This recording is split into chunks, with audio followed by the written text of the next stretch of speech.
그 다음에 계급부에 자동 표시장치가 설치되어 있지 않을 때는 계급부 가산량을 해줘야겠죠.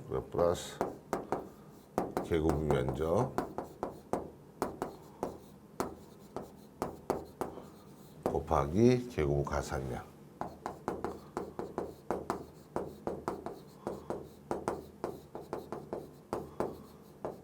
이렇게 정의를 내려주시면 될 것 같습니다. 다만 중요한 것은 여기서부터는 아까 표면화재 같은 경우는 방호구역 최적에 따라서 최적당 약재량이 틀려지지만 이제는 방호구역 최적이 아니고 이 최적당 약재량이 방호 대상물에 따라서 틀려진다는 거 기억하시기 바랍니다. 자, 그 다음에 계급 면적은 정해져 있어요. 계급 면적은 지금 보시면 알겠지만 얘가 신부화재일 때는 10kg으로 이미 정해져 있다는 것 기억해 주시기 바랍니다. 항상 누차 얘기하지만 이런 얘기죠. 어떤 얘기냐면 그러면 계급부에 자동 표시장치가 설치되어 있지 않다. 그러면 그쪽으로 빠져나간다는 얘기인데 그러면 뭐하러 전력 방출 방식을 쓰겠느냐. 근데 그 양이 아까도 얘기했지만 3% 이하. 미세하니까 하는 거죠. 예를 들어서 여기서 계산된 양이 원래 기본 소화 약재량보다 많으면 안 되겠죠. 그럼 뭐 하나 많아 의미가 없어지잖아요. 그래서 항상 비교할 때는 이 약재량보다 여기서 기본 소화 약재량보다 이 약재량이 많으면 전역 방출 방식을 할 필요가 없는 겁니다. 조건은 이 약재량에 비해서 이 약재량이 작아야지만이 적용하는데 그 기준이 아까 실전표 면적의 한 3% 정도, 계급 면적이 3% 이하여야 된다는 거 기억해 주시기 바랍니다. 그러니까 사실은 실의 전표 면적이라는 것은 6면이 되는 거죠. 벽면 4면에다가 위아래, 천정과 바닥면, 즉 6면에 대한 면적을 말하는 겁니다. 전표 면적의 계급 면적은 3% 이하여야 된다는 거. 그 개념의 원리는 금방 얘기한 대로 정의를 내려주시면 될 것 같아요. 자, 이해 가시겠죠? 자, 이때도 다시 한번 정의를 내리면 방어구역 최적 나왔어요. 헷갈리지 말고 다 알지만 시험장에서는 항상 끊어서 차근차근 방어구역 최적에서 제일 중요한 건 뭐죠? 아까 했던 밀폐된 구조물인 경우에는 실제 CO2를 뿌리더라도 침투할 수 없기 때문에 그 밀폐된 구조물의 최적을 뺀 나머지 최적을 실체적으로 보고 그 최적을 방호구역 최적으로 본다. 그래서 그걸 아까 불연재료 또는 뭐 내열성 재료로서 밀폐된 구조물 이 얘기가 나오지 않습니까? 그거 명심해 주시고 그다음에 두 번째는 얘 끝났으면 얘에 대한 해설인데 신부화재는 방호구역 최적에 따라 정해지는 게 아니고 방호 대상물에 따라 털려진다라는 것도 알고 있고 마침 그 표를 보면 설계 농도가 주어져요. 뭐 설계 농도에 대해서 공부를 해 두셔야 됩니다. 자, 한번 읽어볼게요. 방호 대상물에 대해서 나왔죠. 표를 보시면 유압기기를 제외한 전기 설비, 그다음에 케이블실 이렇게 나왔어요. 유압기기를 제외한 전기 설비 및 케이블실. 전기 설비는 그 안에 뭐 통신기기실, 전산실, 뭐 전기실 다 포함한다고 생각하시면 됩니다. 이해 가시겠습니까? 그냥 전기 설비 뭐지 이렇게 하지 마시고 그 안에 통신기기실, 전산실, 전기실 뭐 이런 거 다 포함한 걸 전기 설비로 보시면 될 것 같습니다. 그래서 유압기기를 제한 전기 설비 및 케이블실, 그다음에 체중이 55m 30 미만인 전기 설비, 그다음에 서구라든가 전자제품 창고, 목재 가공 창고, 박물관, 그다음에 고무라든가 면허 창고, 모피 창고, 석탄 창고, 집진 설비 이렇게 했는데 1.3, 1.6, 2.0, 2.7 잘 알고 계시고 설계 정도는 50, 50, 65, 75대로 정확하게 기억을 해 주시기 바랍니다. 저 같은 경우 가로넣기도 낼 수 있어요. 이 설계 농도 쪽에서 또는 최적당 약질량도 얼마든지 보기를 낼 수 있는 겁니다. 그러니까 꼭 그런 식으로 생각하면서 공부를 하셔야지. 이건 나와 저거 나와. 이건 반드시 안 나와. 이런 건 말이 안 된다는 얘기죠. 그렇게 다 외우셨으리라 믿겠습니다. 다 유압기를 제한 전기설비 및 케이블시, 체중이 55m 30 미만인 전기설비, 서고, 전자제품 창고, 목재 가공 창고, 박물관, 그다음에 모피 창고, 면허 창고, 집진 설비 이런 것들은 전부 다 맨 밑에 있죠. 보세요. 1.3, 1.6, 2.0, 2.7 잘 암기해 두셔야 됩니다. 자격증 기사 시험에는 이렇게 면허 창고가 몇이냐 이렇게도 물어봐요. 2.7 이렇게 그런 식으로 딱딱 다 암기가 완벽하게 돼 있어야 되고 기계 실기 쪽 자격증 기사 기계 실기 쪽에선 이 표가 아예 안 주어져요. 안 주어지고 알아서 풀어야 돼요. 오히려 표면화재는 주어져도 얘가 안 주어져요. 여러분 마찬가지로 관리사도 똑같은 선상에 있는 거니까 그렇게 이것저것 따지지 말고 오히려 더 섬세하게 다 외우고 계셔야 되지 않나 이렇게 생각합니다. 꼼꼼하게 오히려 이제 표면화제에 관련된 채찍당 약재량은 설계 농도가 안 주어졌지만 얘는 주어지죠. 그 대신 안 주어진 대신에 별도의 표가 주어졌고 표도 웬만하면 외워버리는 게 좋죠. 그걸 알아야 보존기술 개념을 또 논할 수 있는 개념이 되니까요. 자.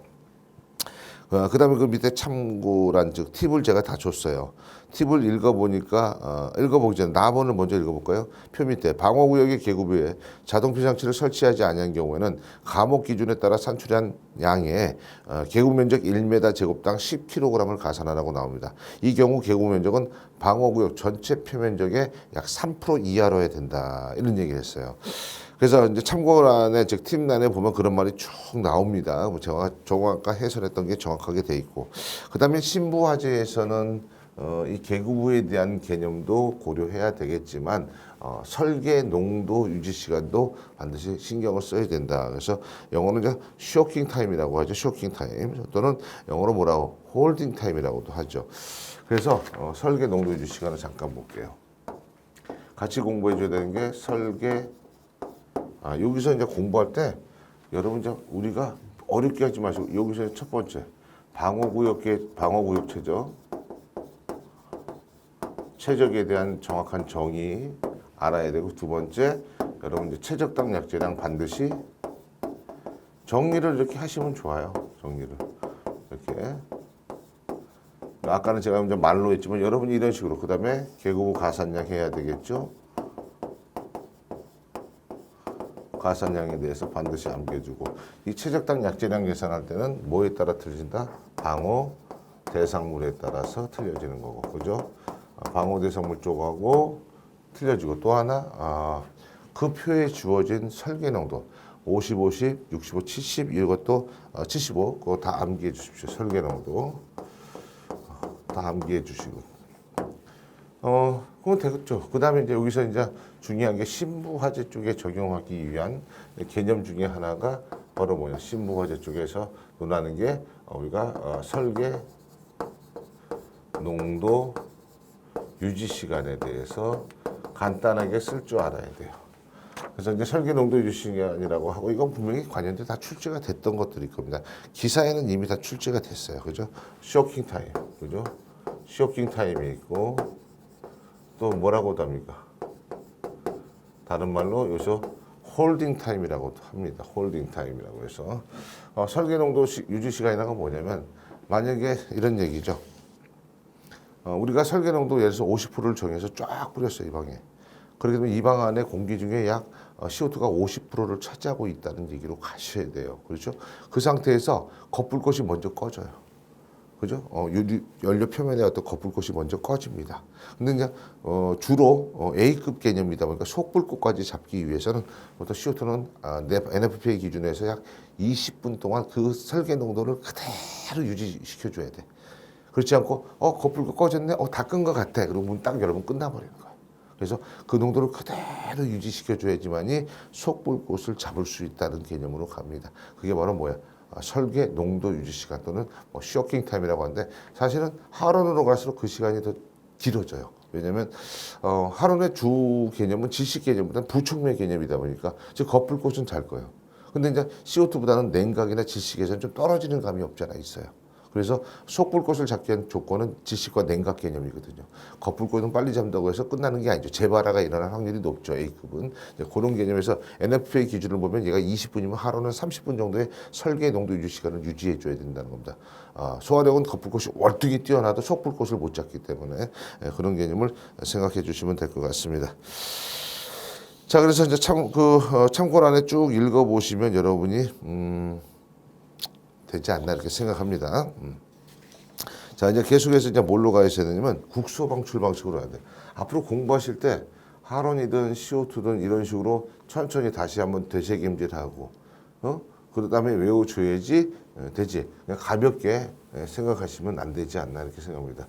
일단 다른 영상에 비해서는, 다른 강의에 비해서는 기본적으로 섬세하게 할 테니까 여러분도 지겹다고 생각하지 말고 하나하나 이렇게 기초를 잘 닦아두시면 100% 실기 설계 시공의 50%를 장악할 수 있습니다.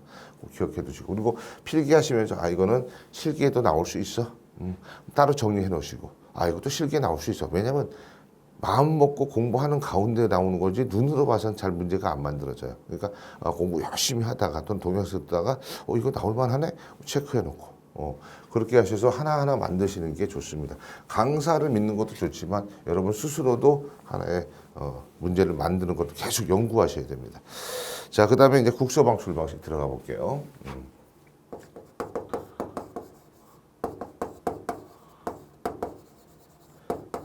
뭐 기본적인 개념이지만 출제가 당연히 됐겠죠, 전부 다. 자, 국서 방출 방식은 이제 기본적으로 어떤 개념으로 보냐면 위험물 쪽에서는 그 용어가 명확하게 구분이 돼 있는데 여기서는 명확하게 구분이 좀 잘 안 돼 있어요. 그렇죠? 그래서 이제 기본적으로 이제 특수가해물 쪽에서만 논하고 있거든요. 특수가해물 쪽에서만. 근데 특수가해물만 논하면 안 돼요. 사실은 유류화재 개념도 논할 수 있어야 되는데 그걸 자꾸 저쪽으로 몰아버리죠. 저 위험물 세부 기준 쪽으로 넘어가 버립니다. 자, 어쨌든 주어지는 내용을 보시고 하되 거기서 말을 따오면 평면화재와 화재 개념이 평면화재가 있고 그 다음에 인면화재로 나눠져요.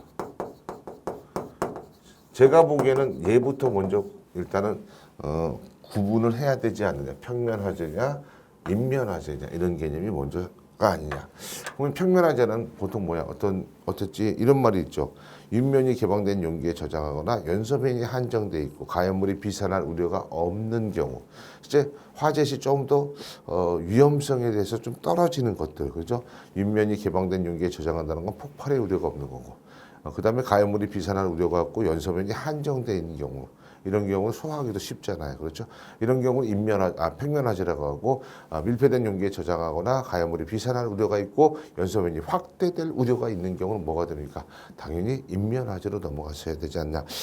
국가화재안전규정에는 평면 인면화재란 말이 없지만 위험물 세부안전규정에는 이런 용어도 쓰고 있기 때문에 도용을 한 것뿐입니다. 맞는 얘기니까요. 그래서 이렇게 정리를 해놓으시면 될 것 같습니다. 그 다음에 이제 평면화재를 하는데 이제 중요한 건 이렇게 정해놓고 나중에 한번 볼게요. 자, 어쨌든 둘 다 적용하는 것 중에 하나가 일종의 안전율이 고려가 돼요. 그래서 이렇게 나눠지죠. 고압식일 때는 그 계산된 약재량에다가 여기서 이렇게 하시면 안 되고 여기서 이제 이런 개념을 통해서 약재량을 산출하는데 얘를 기준으로 약재량 산출 공식이 이제 성립이 되고 거기다가 다시 뭐가 돼야 돼? 두 가지로 나눠지더라. 그다음에 이거부터